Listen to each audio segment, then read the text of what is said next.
Bahagyang bumukas ang lumang gate. Naglabas ng mahinang ingay na tila isang lihim na buntong hininga. Dahan-dahang pumasok si Daniel, dala ang isang maleta na puno ng alaala ng 2 taong serbisyo sa malayo. Ang sikat ng araw ay humalik sa kanyang mukha, ngunit may kakaibang lamig ang sumalubong sa kanya. Isang kakaibang katahimikan ang bumalot sa bahay, isang katahimikang hindi niya inasahan. Nasaan ang nakagawi ang halakhak ng kanyang ina o ang masiglang bati ni Michelle? Kakaiba ang bahay. Mas mukha itong bago, mas maayos, ngunit tila walang kaluluwa. Naglakad siya patungo sa pintuan. Ang bawat hakbang ay may dalang pag-asa. Inaasahan niyang sasalubungin siya ng yakap ng kanyang asawa at ang paboritong adobo ng kanyang ina. Ngunit walang sumalubong. Tahimik ang lahat. Sumigaw siya. "Michelle, inay, nandito na ako." Walang sumagot. Isang kakaibang kaba ang kumalat sa kanyang dibdib. Bakit ganito? Kinuha niya ang susi sa ilalim ng pasamano, ang dating paboritong taguan ni Aling Elena, at dahan-dahang binuksan ang pintuan. Walang tao sa sala. Ang mga gamit ay bago, ngunit tila hindi na ito ang dating bahay na puno ng pagmamahal. Naglakad siya patungo sa kusina kung saan laging abala si Aling Elena. Walang tao. Sumunod ang kwarto ng kanyang ina. Dahan-dahan niyang binuksan ang pinto. Walang tao.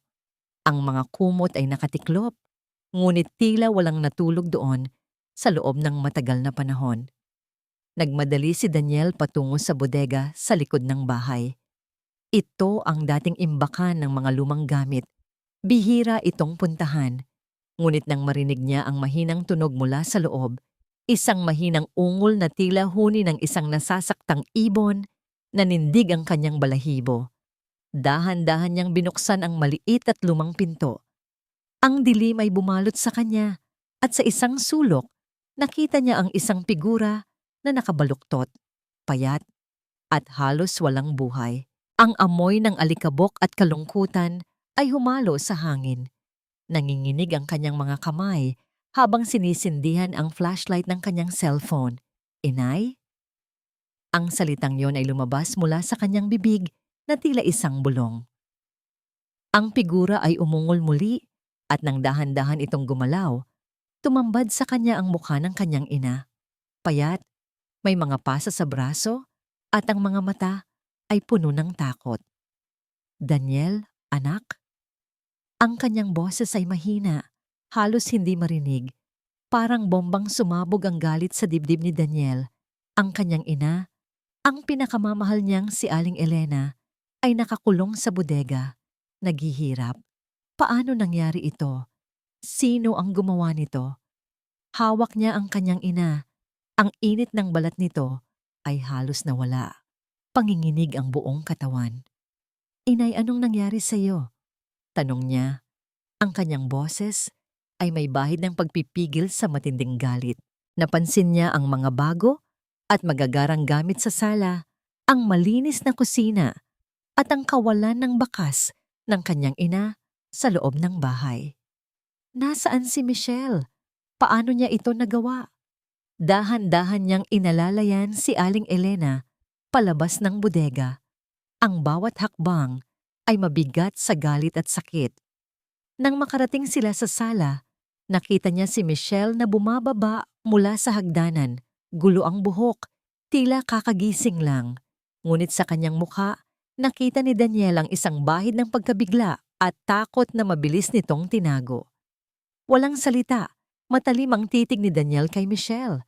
Ang kanyang ina ay nasa kanyang bisig, halos walang malay. Ang mga mata ni Michelle ay lumaki, ngunit mabilis itong bumalik sa formal na ekspresyon. "Daniel, anong ginagawa mo rito?" Tanong ni Michelle. Nanginginig ang kanyang boses. Ang puso ni Daniel ay puno ng nag-aalab na puot. Hindi siya sumagot. Sa halip, mas mahigpit niyang niyakap ang kanyang ina. At sa isang malamig at nagbabantang boses na hindi pa naririnig ni Michelle, sinabi niya, Michelle, anong ginawa mo sa nanay ko? Para akong bato na bumagsak mula sa langit. At si Michelle, ang kanyang mukha ay biglang nagbago. Mula sa pagkabigla ay naging takot. Pagkatapos ay mabilis na naganyong inosente. Ngunit ang aking mga mata ay nakita ang nakaraan. Alam ko ang katotohanan. Ang mga galos sa braso ng aking ina, ang payat nitong katawan, ang takot sa kanyang mga mata. Ito ay mas malakas kaysa sa anumang kasinungalingan na maaaring sabihin ni Michelle. Daniel, ano ba yan? Bakit mo naman ako sinisigawan? Pilit niyang pinahina ang kanyang boses. Lumapit, na tila gusto akong hawakan. Si Tita Elena, anong nangyari sa kanya? Hinigpitan ko ang hawak sa aking ina. Huwag mo siyang lapitan, Michelle. Malamig ang aking boses, halos hindi ko makilala. Sagutin mo ako. Anong nangyari sa nanay ko? Bakit siya nakakulong sa bodega? Bakit siya ganito? Namumutla si Michelle. Ang kanyang mga mata ay pilit na naghahanap ng katuwiran. Daniel, kalma ka muna. May lagnat kasi si Tita Elena. Delikado siya. Baka makahawa ka. Kailangan niyang mag-isolate. Ang kanyang mga salita ay lumabas na parang nakabisado, ngunit ang kanyang mga mata ay hindi nakatingin sa akin. Mag-isolate? Ang aking boses ay umugong. Sa bodega? Walang pagkain? Walang gamot? Walang tao? Ano ang klaseng isolation yon, Michelle? Isolation na para sa hayop? Nagsimula siyang umiyak. Pilit. Hindi ganyan, Daniel. Hindi mo naiintindihan. Si Tita Elena kasi, nagkakalat na ng kung ano-ano. Sabi niya, kinukuha ko raw ang pera mo, ang bahay na ito. Nasisiraan na siya ng bait, Daniel. Kailangan kong ilayo siya para hindi na makapagkalat ng masama. Para sa ating lahat yan. Pinipilit niyang isisi sa aking ina ang lahat. Ang aking galit ay umakyat sa aking ulo. Ibinaba ko ng dahan-dahan ang aking ina sa sofa. Inihilig ang kanyang ulo sa unan at humarap kay Michelle. Ang aking mga kamao ay nakakuyom. Nasisiraan ng bait? Halos hindi ko na makontrol ang aking boses. Ang ina ko? Ang inang naghirap para lang makapag-aral ako. Ang inang minahal katulad ng sarili niyang anak. Sino ka para sabihin iyan sa kanya? Ang totoo, Michelle, ikaw ang nasisiraan ng bait. Lumapit ako sa kanya. Ang bawat hakbang ay may dalang pagbabanta. Umurong siya. Ang kanyang mukha ay puno na ng tunay na takot. Daniel, huwag mo akong saktan. Asawa mo ako. Asawa? Napatawa ako. Isang mapait na tawa. Hindi na kita kilala. Ang Michelle na pinakasalan ko, hindi kayang gawin ito sa aking ina. Ang Michelle na minahal ko, hindi kayang ikulong ang isang matandang babae sa bodega. Ikaw ay isang halimaw, Michelle. Ang aking ina, na ngayon ay medyo bumubuti na, ang pakiramdam, ay nagmulat ng mata. Nakita niya ang aming pagtatalo. Daniel, tama na, anak. Mahina niyang sambit. Ngunit hindi ko siya pinansin. Ang aking paghihiganti ay nabuo na sa aking isip. Simula ngayon, Michelle, sabi ko, ang aking mga mata ay nakatitig sa kanya. Mananatili ka sa bahay na ito, ngunit hindi bilang asawa ko. Wala ka ng karapatan sa apelyido ko. Ikaw ay magiging katulong. Ang katulong na magbabayad sa bawat patak ng luha, sa bawat sakit na dinanas ng aking ina. Nanlaki ang mga mata ni Michelle. Ano? Hindi. Hindi mo ito magagawa sa akin. Magagawa ko, Michelle. At gagawin ko. Sagot ko ng may diin. Kung sa tingin mo ay mas madali kang makatakas sa batas, hindi mo ako makatakasan. Dito ka maninirahan, sa bahay na pinagmulan ng iyong kasakiman. Araw-araw, haharapin mo ang iyong mga kasalanan. Araw-araw, Babayaran mo ang lahat ng ginawa mo. Bigla siyang umiyak. Totoo na ang mga luha. Daniel, nagmamakaawa ako. Patawarin mo ako. Hindi ko sinasadya. Mahal kita, Daniel. Ngunit ang mga salitang iyon ay parang apoy na nagpasiklab lalo sa aking galit. Kung mahal mo ako, Michelle, bakit mo ginawa ito sa aking ina? Ang aking ina, ang pinakamahalagang tao sa buhay ko. Lumayas ka sa harapan ko. Simula bukas, magsisimula ang iyong bagong buhay. Tumalikod ako, kinuha ang aking ina, at inalalayan siya patungo sa kanyang kwarto, ang dating kwarto niya bago pa man siya ikulong. Narinig ko ang hikbi ni Michelle sa sala, ngunit wala akong naramdamang awa. Ang tanging naramdaman ko ay ang pagnanais na makita siyang magbayad. Habang inihiga ko si Aling Elena sa malinis at bagong kama, napansin ko ang isang bagay. Ang kanyang kwarto ay malinis na.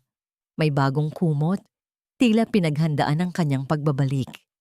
Naramdaman namin ang isang malakas na tunog mula sa kusina.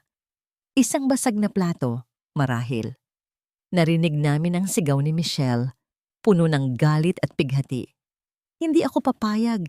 Hindi ako papayag na maging katulong. Hindi ako papayag na gawin niya ito sa akin. Bumuntong hininga ako. Ang digmaan ay nagsisimula pa lang para akong nabagsakan ng langit at lupa. Ang dating marangyang buhay, ang mga malalambot na kama, ang masarap na pagkain na inihahanda para sa akin, lahat ay biglang naging abo. Katulong? Ako? Michelle Montesillo, na naging Michelle Soriano, na dati hinahangaan ng lahat, ngayon ay magiging utusan sa sarili kong bahay? Hindi ko matanggap. Hindi ko kailanman matatanggap.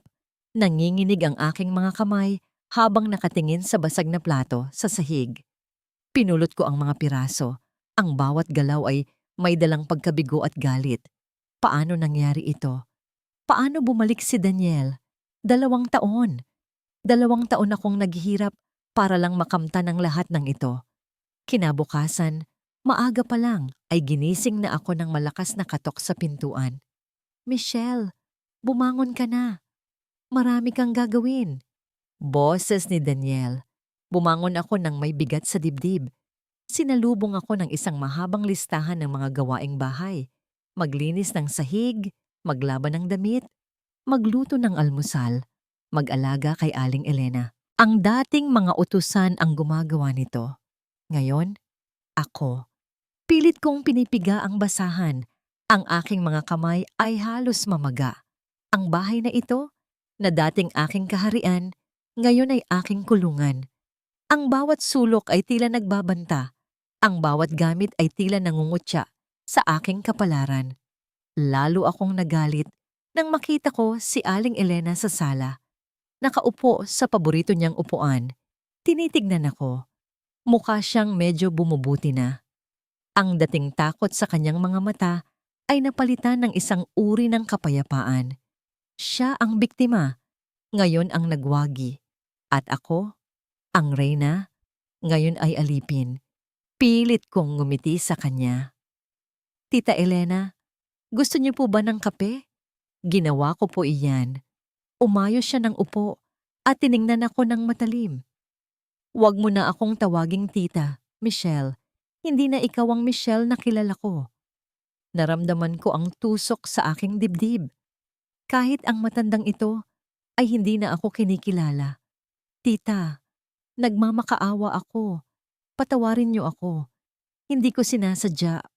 Pilit kong sabi na may bahid ng sinseridad sa aking boses.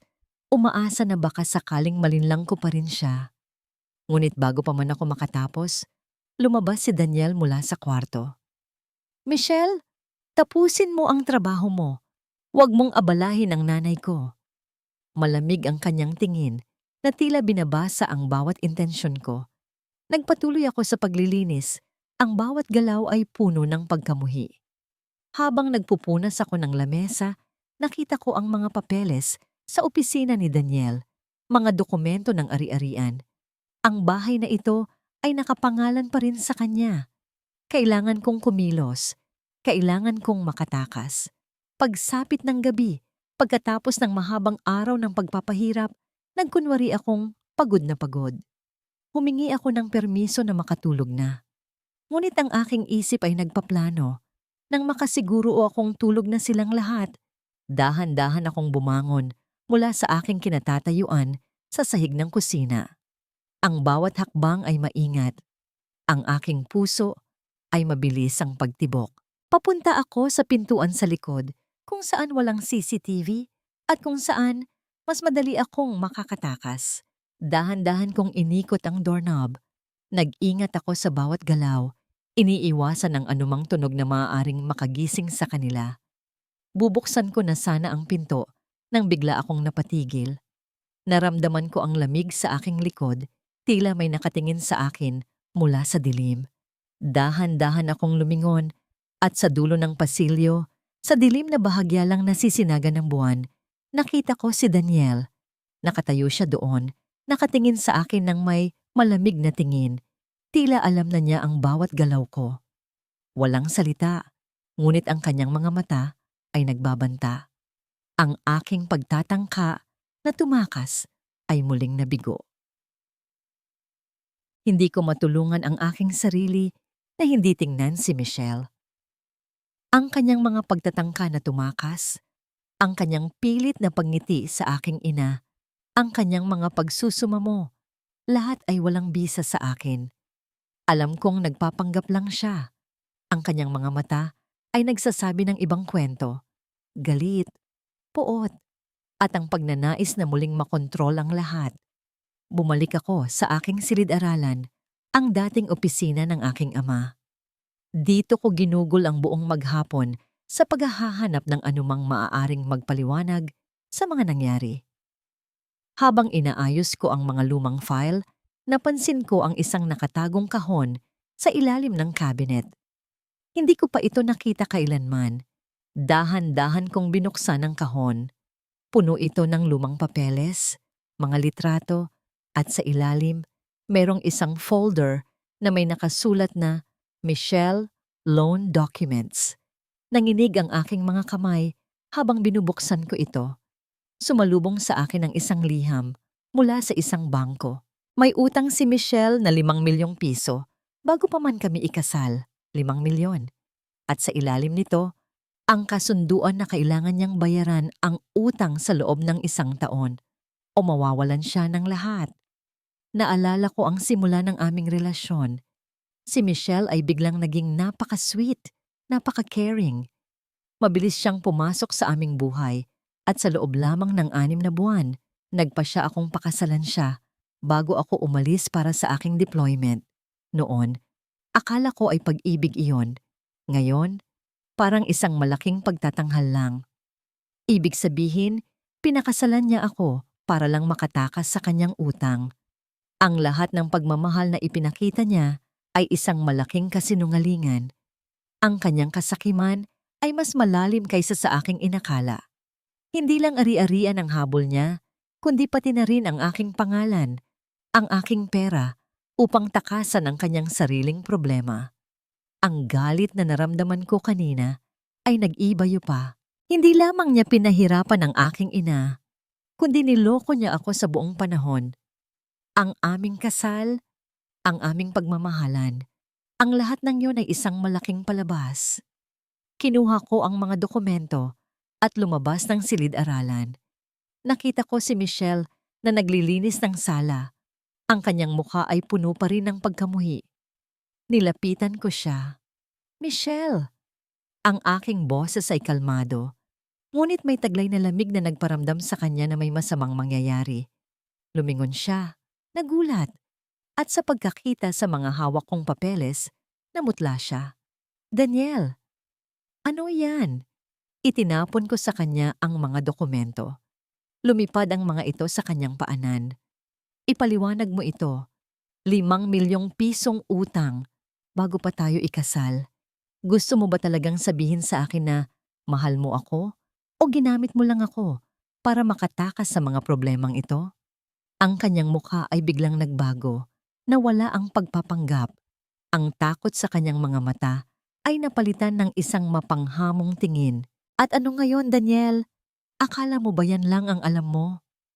Ang kanyang mga salita ay parang isang suntok sa aking dibdib. Wala siyang pagsisisi, wala siyang pakialam.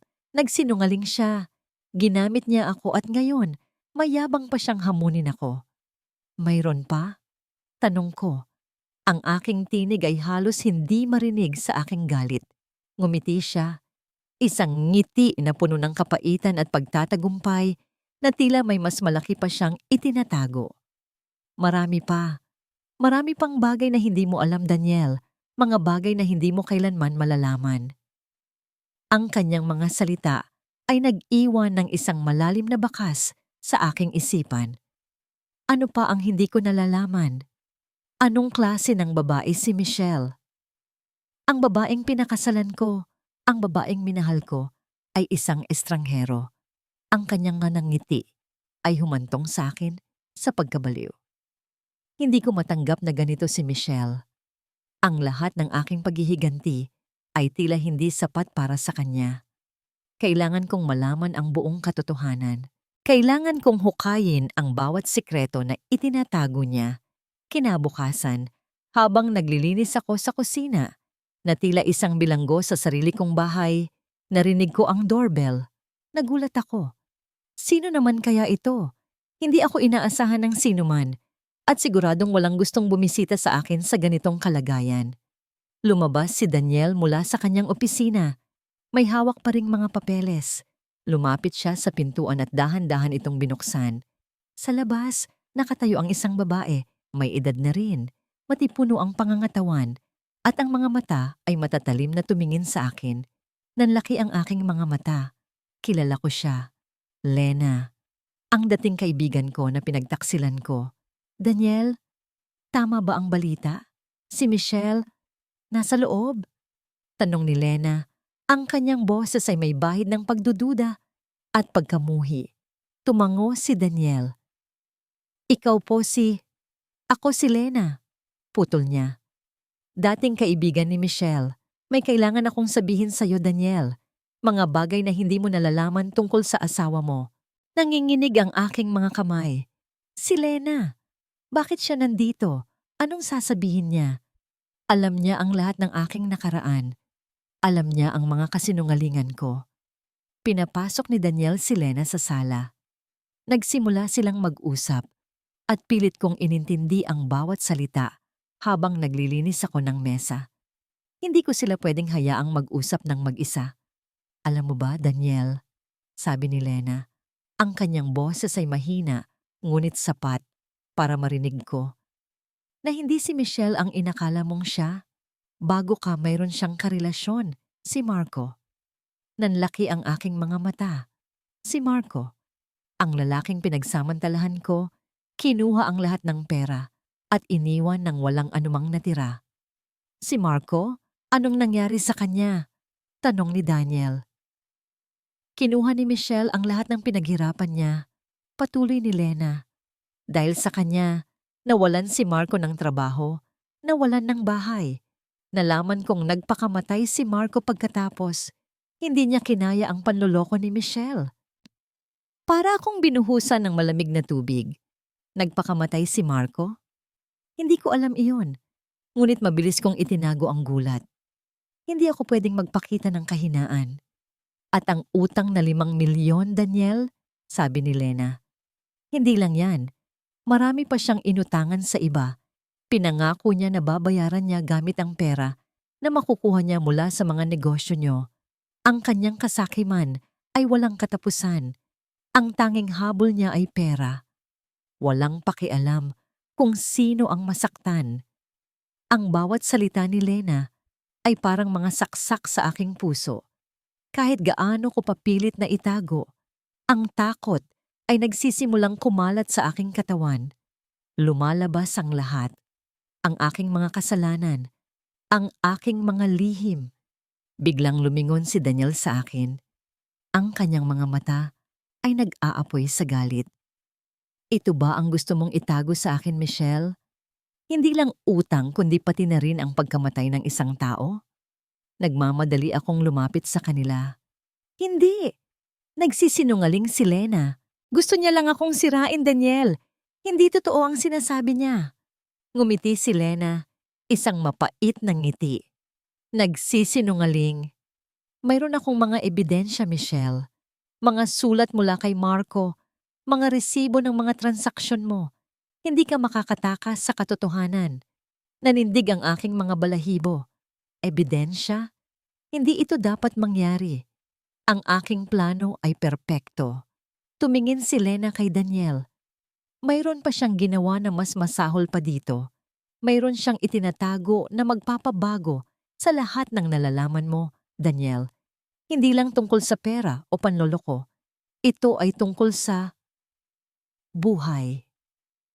Sakito, ang mga salita ni Lena ay tumagos sa aking diwa na parang malamig na bakal. Tungkol sa buhay. Ano pa ang ginawa ni Michelle? Hindi lang pera, hindi lang panloloko. May mas malalim pa. Ang galit ko kay Michelle ay nag-ibayo. Ngayon ay may halong takot at pagkamuhi. Ang babaeng pinakasalan ko ay isang halimaw na nakakubli sa likod ng isang magandang mukha. Hinarap ko si Lena. Ang aking boses ay puno ng pagnanais na malaman ang lahat. Lena, sabihin mo ang lahat. Wala nang itago. Ano pa ang ginawa niya? Umiling si Lena. Mahaba ang kwento, Daniel. Pero meron akong mga dokumento, mga larawan, na magpapatunay sa mga sinasabi ko. Hindi ko lang ito basta sinasabi. Nagsimula kaming mag-usap ni Lena habang si Michelle ay pinilit kong isara sa kwarto ng bodega kung saan dati nakakulong ang aking ina. Ayoko siyang makarinig. Ayoko siyang makapanghikayat. Ikinuwento ni Lena ang lahat. Ang pagkakakilala nila ni Michelle sa isang bar, kung saan doon nagsimula ang lahat ng plano ni Michelle na makahanap ng mayaman na lalaki. Ang mga detalye ng panloloko niya kay Marco, ang paggamit niya sa mga personal na impormasyon nito, ang paglilipat niya ng mga ari-arian sa kanyang pangalan, at ang pagkawala ni Marco. Nanginginig ang aking mga kamay habang nakikinig. Mayroon din siyang kapatid na babae, si Jessica. Sabi ni Lena. Si Jessica ang tumulong sa kanya sa lahat ng transaksyon. Sila ang magkasabwat sa lahat ng panloloko. Kapatid? Nagulat ako. Hindi ko alam na may kapatid si Michelle. Oo, hindi sila masyadong close, pero kapag pera ang usapan, magkasama sila. Sagot ni Lena. Si Jessica ang nakakaalam ng lahat ng lihim niya. Pagkatapos ng matagal na pag-uusap, binigyan ako ni Lena ng ilang dokumento, mga lumang text messages, at ang pangalan ng isang abogado na pinagsamantalahan din ni Michelle. Puntahan mo ang abogadong ito, Daniel. May mas marami pa siyang alam. Umalis si Lena. Nag-iwan ng isang malaking bakas ng pagdududa at galit sa aking puso. Ngayon, ang aking misyon ay mas malalim kaysa sa paghihiganti. Ito ay tungkol sa paghahanap ng hustisya para sa mga taong sinaktan niya. At para na rin sa aking sarili. Nagsimula akong mag-imbestiga. Unang-una, pumunta ako sa mga dating kapitbahay ni Michelle. Ang mga kwento nila ay nagpapatunay sa mga sinabi ni Lena. Isang matandang babae ang nagsabi na nakita niyang laging may kasamang lalaki si Michelle at laging may bagong kotse. Ang kanyang buhay ay puno ng misteryo. Pagkatapos, pumunta ako sa abogadong binanggit ni Lena. Isang lalaking may edad na, malalim ang kanyang mata, tila marami na ring naranasang sakit. Ikinuwento niya sa akin ang kanyang karanasan kay Michelle. Pinagsamantalahan din siya sa isang negosyo na halos ikinawasak ng kanyang pamilya. Ang babaeng yon, Daniel, sabi ng abogado, ay walang puso. Ang tanging alam niya ay ang sarili niya. Ang tanging habol niya ay pera at kapangyarihan. Habang naghahanap ako ng mga ebidensya, nakakita ako ng isang lumang news clipping sa internet tungkol sa isang kaso ng panloloko sa negosyo kung saan ang isang babae ay pinangalan ng suspect. Ang pangalan? Michelle de los Reyes. Ang apelyido niya bago niya kinuha ang apelyidong Montecillo. Nakita ko ang larawan ni Michelle kasama ang isang misteryosong lalaki sa isang dating pahayagan. Ang larawan ay luma na, ngunit ang kanyang muka ay hindi nagbabago. Sa likod ng larawan, may nakasulat sa isang maliit na sulat kamay. Ang huling plano. Nanindig ang aking mga balahibo. Ano ang huling plano? Sino ang lalaking ito? Ang aking investigasyon ay lumalalim. At ang mga natutuklasan ko ay nagpapakita ng isang mas malaking web ng panloloko. At kasamaan, ang Michelle na akala kong kilala ko ay isang maskara lamang. Abala ako sa paghahanap ng katotohanan. Ang bawat impormasyon ay nagdadala sa akin sa mas malalim na bahagi ng madilim na nakaraan ni Michelle. Ang aking galit ay umakyat sa ibang antas. Ngunit sa gitna ng lahat ng ito, may isang bagay na unti-unting pumukaw sa aking pag-aalala. Si Aling Elena. Simula nang iligtas ko siya sa bodega, kahit na pinilit kong alagaan siya ng husto, napansin kong hindi siya ganap na bumubuti. Ang kanyang mga mata ay laging malungkot at ang kanyang pangangatawan ay tila lalong nanghihina. Madalas siyang nakatulala at ang kanyang gana sa pagkain ay nabawasan. Inay, ayos ka lang ba? Tanong ko isang umaga. Habang pinipilit siyang kumain ng almusal, ngumiti siya ng pilit. Oo anak, nagpapagaling na ako. Huwag kang mag-alala. Ngunit hindi ako kumbinsido. Ang kanyang ngiti ay hindi umabot sa kanyang mga mata. Ang kanyang mga kamay ay laging nanginginig. Ang kanyang paghinga ay tila laging mabigat. Ang aking puso ay nagsimulang balutan ng takot. Isang hapon, habang abala ako sa pagre-research, narinig ko ang mahinang pag-ubo mula sa kwarto ng aking ina. Mabilis akong lumapit. Nakita ko siyang nakahiga, namumutla, at hirap sa paghinga. Inay, lumapit ako sa kanya. Ang aking puso ay mabilis ang pagtibok. Anong masakit sa'yo? Wala anak. Pagod lang siguro. Mahina niyang sagot, ngunit ang kanyang mga mata ay puno ng takot. Hindi ko na kinaya. Kailangan kong malaman kung anong nangyayari sa kanya. Kahit gaano pa ako kaabala sa paghihiganti, ang kalusugan ng aking ina ang pinakamahalaga. Mabilis ko siyang dinala sa ospital. Habang naghihintay kami sa emergency room, ang bawat segundo ay tila isang oras. Ang aking isipan ay puno ng mga tanong. Sana ay wala siyang malubhang sakit. Sana ay pagod lang talaga siya. Lumabas ang doktor. Ang kanyang muka ay seryoso. Kayo po ba ang anak ni Aling Elena? Opo, ako po. Sagot ko. Ang aking lalamunan ay tila tinakpan ng buhangin. Bumuntong hininga ang doktor. Mayroon po siyang malubhang karamdaman, Daniel. Mayroong tumor sa kanyang tiyan at tila matagal na ito. Parang gumuho ang mundo ko. Tumor? Matagal na? Bakit hindi niya sinabi sa akin? Bakit hinayaan niya ang sarili niyang magdusa ng mag-isa? Pumasok ako sa kwarto ng aking ina. Nakita ko siyang nakahiga, mahina, ngunit nagmulat ng mata nang makita ako. Ang kanyang mga mata ay puno na ng luha. Inay, bakit hindi mo sinabi sa akin? Bakit mo niligaw ang sarili mo na magdusa ng ganito? Tanong ko, ang aking boses ay nanginginig. Umiyak si Aling Elena. Ayoko kang mag-alala anak. Alam kong abala ka sa Navy. At hindi ko naman alam na ganoon na ito kalala. Gusto ko lang na maging masaya ka. Gusto ko lang na makauwi ka ng ligtas. Ang kanyang mga salita ay parang libong karayom na tumusok sa aking puso. Habang ako ay abala sa paghihiganti, sa paghahanap ng katarungan, ang pinakamahalagang tao sa buhay ko ay tahimik na nagdurusa. Ang aking paghihiganti kay Michelle ay tila walang kabuluhan kung mawawala naman ang aking ina. Nagbalik sa akin ang mga alaala ng aking pagkabata, ang mga sakripisyo ng aking ina, ang kanyang pagmamahal, ang kanyang lakas.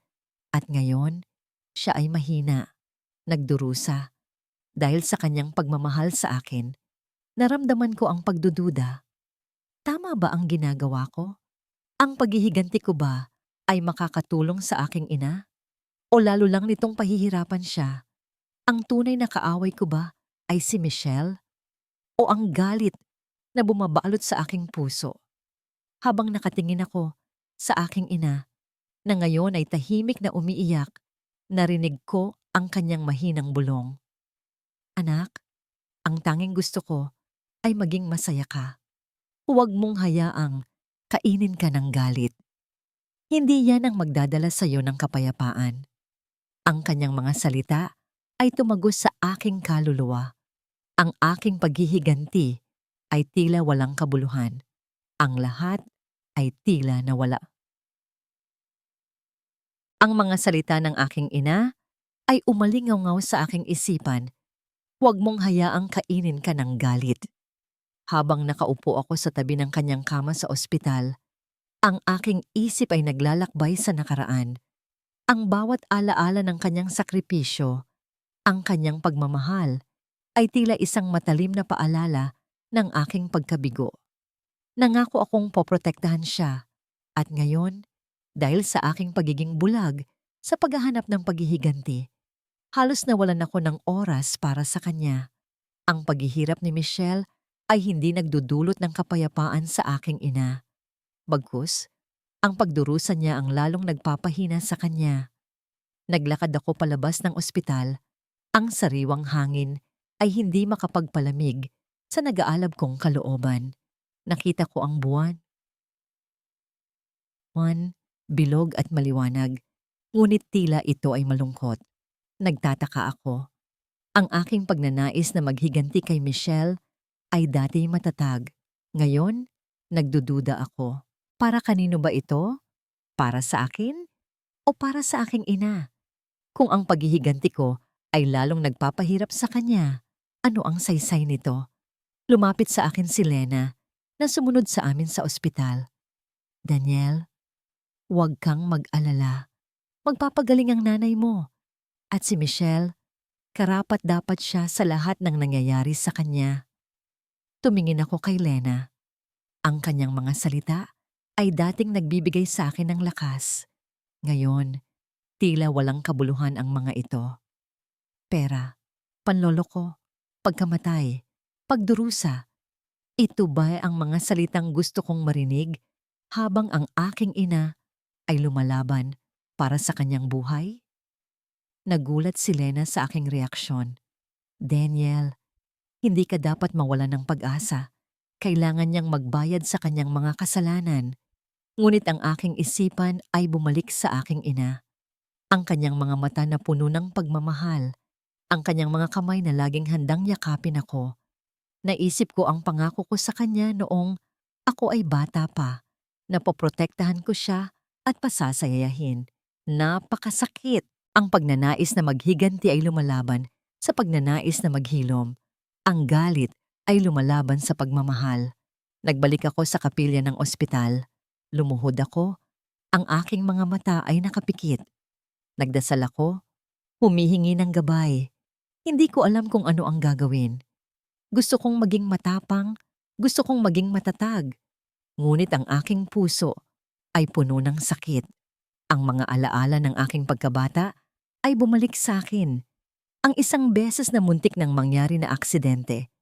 Kung saan muntik nang mapahamak ang aking ina dahil sa aking kapabayaan. Ang takot na yon, ang sakit na yon ay muling bumalik. At ngayon, narito na naman ako, nasa sitwasyong posibleng mawala ang aking ina. Hindi ko na kayang gawin ito sa iyo, inay. Bulong ko sa aking sarili habang pinagmamasdan ang natutulog na ina sa kanyang kwarto. Hindi sa ganitong paraan. Ang aking desisyon ay dahan-dahang nabubuo. Ang paghihiganti ay hindi ang sagot. Ang kapayapaan, ang paghilom, ang pagmamahal. Ito ang tunay na katarungan.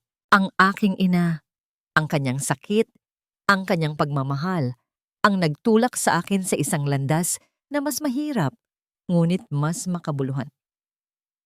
Para akong nabuhay sa isang bangungot. Ang bawat araw ay puno ng pagpapahirap, hindi lamang sa katawan, kundi pati na rin sa isipan. Ang mga salita ni Lena, ang mga ebidensya na hawak ni Daniel, Ang katotohanan na unti-unting lumalabas, lahat ay nagpapahirap sa akin. Nabalitaan ko ang sakit ni Aling Elena. Narinig ko ang mga pag-uusap ni na Daniel at Lena. Narinig ko ang tungkol sa tumor. Noong una, wala akong pakialam. Ano ngayon? Karapat-dapat lang sa kanya. Siya ang dahilan kung bakit ako naghihirap. Ngunit habang patuloy akong naglilinis, naglalaba, at nagluluto, habang patuloy kong naririnig ang bawat ubo ni Aling Elena, may kakaibang pakiramdam ang unti-unting kumalat sa aking dibdib. Ang dati kong galit ay dahan-dahang napalitan ng takot. Hindi takot kay Daniel, kundi takot sa aking sarili. Ang mukha ni Aling Elena, payat at mahina, ay laging bumabalik sa aking isipan. Ang kanyang mga mata, puno ng takot sa bodega, ay tila humihingi ng tulong. Ang kanyang mga luha, na hindi ko pinansin, ay tila sumusunog sa aking kaluluwa. Nagsimula akong makaramdam ng pagsisisi, hindi lamang sa mga ginawa ko kay Aling Elena, kundi pati na rin sa mga ginawa ko kay Marco, sa abogado, sa lahat ng taong pinagsamantalahan ko. Ang lahat ng aking kasakiman, ang lahat ng aking kasinungalingan, ay tila bumabalik sa akin. Doble ang sakit. Isang hapon, habang nag-iisa ako sa kusina, nakita ko ang aking sarili sa salamin. Ang aking mukha ay payat. Ang aking mga mata ay malalim, puno ng kalungkutan. Hindi na ito ang Michelle na kilala ko. Hindi na ito ang Michelle na masaya sa kanyang mga panloloko. Hindi ko na kaya.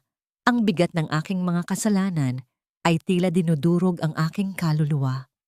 Kailangan kong humingi ng tawad. Kahit na hindi ako mapatawad, kailangan kong aminin ang lahat. Naglakad ako patungo sa kwarto ni Aling Elena, kung saan naroon din si Daniel. Ang aking mga hakbang ay mabigat. Ang aking puso ay mabilis ang pagtibok. Hindi ko alam kung anong sasabihin ko. Hindi ko alam kung paano ako magsisimula. Nang makita nila ako, tumingin sila sa akin ng may pagtataka. Si Daniel ay may galit pa rin sa kanyang mga mata, ngunit may bahid ng pagdududa. Si Aling Elena ay mahina, ngunit ang kanyang mga mata ay nakatingin sa akin ng may halong lungkot.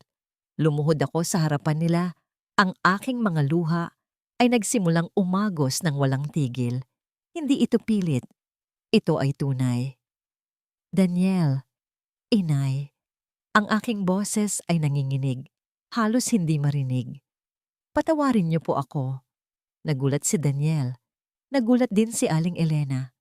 Patawarin niyo po ako sa lahat ng ginawa ko. Patuloy ko. Naging bulag ako sa kasakiman. Naging masama ako. Pinagsamantalahan ko kayo. Pinahirapan ko kayo, Inay. Sorry po. Sorry po sa lahat. Niyakap ko ang mga tuhod ni Aling Elena, umiiyak ng malakas. Ang lahat ng aking galit, ang lahat ng aking pagmamalaki ay nawala. Ang tanging nararamdaman ko ay pagsisisi at sakit. Hindi ko po alam kung anong nangyari sa akin. Nabulag ako sa pera. Nabulag ako sa kapangyarihan. Naging demonyo ako. Umiyak din si Aling Elena. Ngunit ang kanyang mga luha ay may halong lungkot at awa. Hinaplos niya ang aking ulo. Isang bagay na hindi ko inasahan. Tumingin si Daniel sa akin. Ang kanyang mukha ay seryoso. Wala nang galit sa kanyang mga mata. Tanging kalungkutan. Hindi lang ito tungkol sa akin, Michelle, sabi ni Daniel. Ito ay tungkol sa inang halos pinatay mo. Ito ay tungkol sa mga taong sinaktan mo. Ang kapatawaran ay hindi madali. Ngunit sa kanyang mga salita, naramdaman ko ang isang bahagyang pag-asa. Hindi niya ako pinagalitan. Hindi niya ako sinigawan. Ang kanyang boses ay malungkot, ngunit hindi puno ng puot. Ito ang huling paghaharap. At sa wakas, nagawa kong aminin ang lahat. Ang pag-amin ni Michelle, ang kanyang tunay na luha, ay tumagos sa aming puso. Si Aling Elena, sa kabila ng lahat ng kanyang dinanas, ay humaplos sa ulo ni Michelle. Ito ang ina ko. Ang kanyang pagmamahal ay walang hanggan, kahit sa mga taong sumakit sa kanya. Ngunit para sa akin, hindi sapat ang paghingi ng tawad.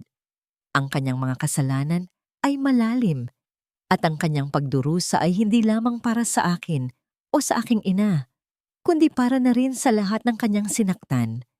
Tumingin ako sa aking ina. Ang kanyang mga mata ay nagpapaalala sa akin ng kanyang mga salita. Huwag mong hayaang kainin ka ng galit. Ang paghihiganti ay hindi katarungan kung ito ay nagpapatuloy sa siklo ng sakit. Bumuntong hininga ako. Michelle, hindi madali ang pagpapatawad. Ang mga ginawa mo ay hindi lang basta malilimutan. Marami kang sinaktan. Hindi lang kami. Alam ko, Daniel. Sagot niya. Ang kanyang boses ay mahina at puno ng pagsisisi. Handa akong harapin ang anumang kapalaran. Handa akong magbayad sa aking mga kasalanan. Ang kanyang mga salita ay nagbigay sa akin ng bahagyang pag-asa. Posible bang magbago si Michelle? Posible bang may pagtubos pa para sa kanya? Ngunit ang kanyang pagbabago ay hindi ko desisyon. Ito ay sa kanya. Tumingin ako sa aking ina at ngumiti siya ng mahina. Ang kanyang nangiti ay hindi puno ng galit, kundi ng kapayapaan at pag-unawa. Ito ang huling gabay na kailangan ko. Simula ngayon, Michelle, sabi ko, ang aking boses ay malakas at malinaw. Malaya ka na. Nanlaki ang mga mata ni Michelle. Nagulat siya. Wala ka ng obligasyon na maging katulong dito. Patuloy ko. Ngunit hindi ito nangangahulugan na wala ka ng pananagutan. Ang mga kaso laban sa iyo ay itutuloy ko. Ang mga taong sinaktan mo ay kailangan ding makakita ng hustisya. Ang iyong pagpapalaya ay hindi pagtakas sa batas, kundi pagbibigay ng pagkakataon sa iyo na harapin ang iyong mga kasalanan ng may malinis na puso. Umiyak si Michelle, ngunit ngayon ay may halong ginhawa ang kanyang mga luha. Salamat, Daniel. Salamat po, Inay. Pinayagan ko siyang kunin ang kanyang mga gamit. Kakaunti na lang iyon. Ang kanyang mga damit, ang kanyang mga personal na gamit. Wala na siyang kayamanan, wala na siyang kapangyarihan. Ang lahat ay nawala. Bago siya umalis, lumapit siya kay Aling Elena at niyakap ito. Patawarin niyo po ako, Inay. Mahal ko po kayo. Niyakap din siya ni Aling Elena. Naway gabayan ka ng Diyos, Michelle. Sana ay makahanap ka ng kapayapaan. Bumaling siya sa akin. Daniel, salamat. Sa lahat. Sana ay mapatawad mo ako sa tamang panahon. Tumango ako. Magpagaling ka, Michelle. Umalis si Michelle sa bahay. Dala ang kanyang kaunting gamit. Ang kanyang mga hakbang ay mabagal, ngunit may bahid ng pag-asa. Ngayon, siya ay malaya na. Malaya mula sa aming bahay, ngunit hindi malaya mula sa kanyang mga kasalanan. Habang papalayo si Michelle, nakita ko siya mula sa bintana. Ang kanyang anino ay unti-unting lumiliit sa dulo ng kalsada. Sa kauna-unahang pagkakataon, wala akong naramdamang galit, tanging kalungkutan at isang uri ng kapayapaan. Naramdaman ko ang paghawak sa aking balikat. Si Aling Elena, magaling ka anak, ginawa mo ang tama. Ngumiti ako sa kanya. Ang pagpapalaya kay Michelle ay hindi lang para sa kanya, kundi para na rin sa akin. Para sa aming lahat. Ang aming pamilya ay sa wakas ay makakapagsimula muli. Lumipas ang mga araw. Ang pag-alis ni Michelle ay nagdulot ng kakaibang kapayapaan sa aming bahay. Ang dating katahimikan na puno ng tensyon ay napalitan ng isang payapang katahimikan. Abala ako sa pag-aalaga sa aking ina. Ang kanyang paggaling ay dahan-dahang nangyayari. Ang tumor ay naging isang matinding pagsubok, ngunit ang kanyang tibay ng loob at ang aming pagmamahalan ang naging sandigan niya. Hindi na siya nakakulong sa bodega, kundi sa isang kwartong puno ng sikat ng araw at pagmamahal. Anak, ang sarap ng pakiramdam na nakauwi na ulit ako, sabi niya isang hapon habang nagbabasa kami ng libro sa balkonahe. Ngumiti ako. Mas masarap po ang pakiramdam ko na kasama ko na ulit kayo, Inay. Ang bahay, na dating puno ng galit at sakit, ay dahan-dahang nagbabago. Pininturahan namin ang mga dingding, binili ang mga bagong kurtina, at inayos ang hardin. Ang bawat halaman na itinanim namin ay tila sumisimbolo sa aming bagong simula. Ang aking desisyon na palayain si Michelle ay naging usap-usapan. Marami ang nagulat, ang ilan ay nagalit, lalo na si Lena. Ngunit para sa akin, tama ang ginawa ko. Ang katarungan ay hindi lamang tungkol sa kaparusahan, kundi sa paghilom at pagpapalaya. Nasa korte pa rin ang mga kaso laban kay Michelle. Ang abogadong tumulong sa akin ay nagsabi na matibay ang aming ebidensya. Alam kong haharapin niya ang bunga ng kanyang mga aksyon at sa huli, magbabayad siya sa batas. Ngunit hindi na ito ang aking paghihiganti. Ito ay ang paghahanap ng hustisya para sa lahat. Nang gabing iyon, habang pinagmamasdan namin ang paglubog ng araw, naramdaman ko ang kapayapaan na matagal kong hinahanap. Wala na ang galit, wala na ang puot. Ang tanging nararamdaman ko ay pagmamahal at pag-asa. Inay, sabi ko, salamat po sa lahat. Kayo po ang nagturo sa akin ng tunay na kahulugan ng pagmamahal at pagpapatawad. Hinawakan niya ang aking kamay. Anak, ikaw ang aking lakas. Ang tanging gusto ko ay maging masaya ka. At ngayon, nakikita ko na yan. Ngumiti kami sa isa't isa. Ang aming paglalakbay ay mahaba at puno ng sakit. Ngunit sa huli, natagpuan namin ang aming kapayapaan. Ang pagpapatawad ay hindi lang para sa pinatawad, kundi para na rin sa nagpapatawad. Ito ang nagpalaya sa amin mula sa siklo ng puot. Ngayon, kami ay malaya na. Malaya mula sa nakaraan at handang harapin ang kinabukasan na puno ng pag-asa. Ang aming bahay ay muling napuno ng pagmamahal at ang aming pamilya ay muling binuo, mas matatag, mas malakas, at mas mapagpatawad. Lumipas ang 3 taon. Ang buhay sa bahay ni na Daniel at Aling Elena ay naging payapa at puno ng pagmamahal. Ang hardin sa likod ay namumulaklak at ang bahay ay laging puno ng tawanan at mga bisita. Si Aling Elena ay ganap ng gumaling at ang kanyang mga mata ay laging nagniningning sa tuwa. Nakikita niya ang kanyang anak na nagiging isang mas matatag at mas mapagmahal na tao. Ipinagdiwang nila ang ika-10 kaarawan ni Aling Elena. Isang simpleng salo-salo ngunit puno ng pagmamahal.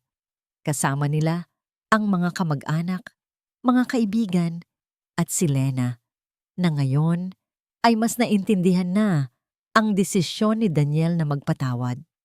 Ikaw, Daniel, kailan ka naman magpapakasal ulit?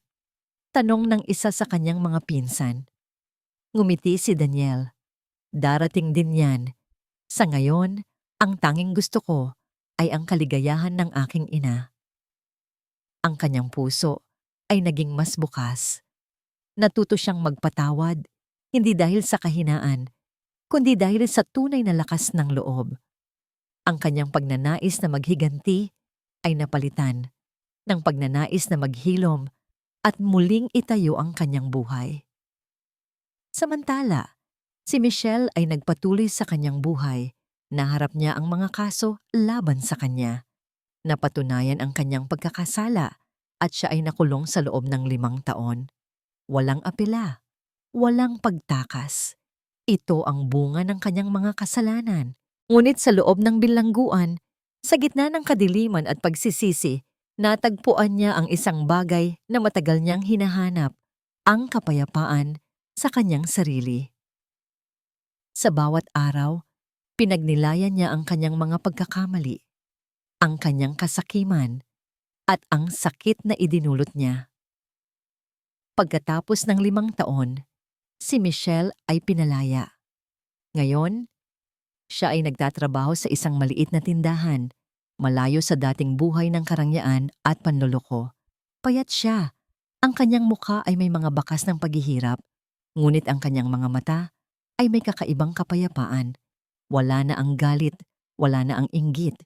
Tanging pagsisisi at pag-asa na makahanap ng bagong buhay. Isang araw, bumisita si Michelle sa sementeryo. Sa isang libingan, naglagay siya ng isang maliit na puting bulaklak. Puntod ni Marco. Tahimik siyang nagdasal, humihingi ng tawad sa lalaking kanyang sinaktan. Pagkatapos, pumunta siya sa isang simbahan, lumuhod at nagdasal. Ang kanyang panalangin ay hindi para sa yaman o kapangyarihan, kundi para sa kapatawaran at gabay. Sa huling silip ng kanyang buhay, nakita si Michelle na tahimik na naglalakad sa kalsada. Ang kanyang mga mata ay nakatingin sa hinaharap. Hindi na siya ang dating Michelle na puno ng kasakiman. Ang kanyang paglalakbay ay mahaba, puno ng sakit. Ngunit sa huli, natagpuan niya ang kanyang sariling pagtubos. Ang kwento ni Daniel, Aling Elena at Michelle ay nagtapos sa pagpapakita na ang pagpapatawad ay hindi lang para sa pinatawad, kundi para din sa nagpapatawad. Ito ang nagpapalaya sa atin mula sa siklo ng puot at nagbibigay daan sa isang bagong simula na puno ng pag-asa at kapayapaan. Sa bandang huli, ang tunay na katarungan ay hindi matatagpuan sa paghihiganti, kundi sa kakayahang magpatawad, maghilom, at muling itayo ang dangal sa gitna ng matinding sakit.